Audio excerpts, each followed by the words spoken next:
In this video, I will be showing you how to make a rack card in Canva. Let's get started. First, I move to the search bar on the Canva homepage and type in rack card. I'll select the rack card option from the suggested results to see the available templates. Now, I'll browse through the library until I find a layout that works for me.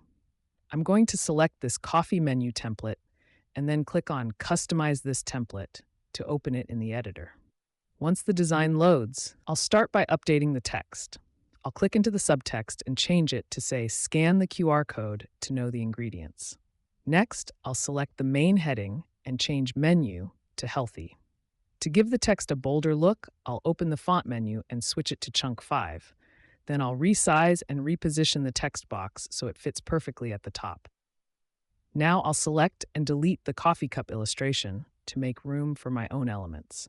I want a more tactile feel, so I'll go to the Elements tab and search for Paper Texture.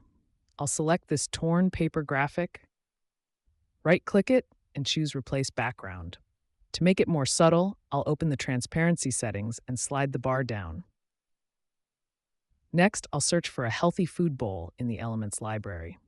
I'll pick this vibrant salad illustration and place it right in the center of the card. To keep the design cohesive, I'll change the color of my healthy text to a green shade that matches the salad. To add the functional part of the card, I'll search for the QR code app. I'll paste my URL into the field and click Generate Code. I want a specific look, so I'll choose a custom style from the list and click Update Code. Finally, I'll resize the QR code, move it toward the bottom, and align the Scan Me text directly underneath it to finish the design. And that's it.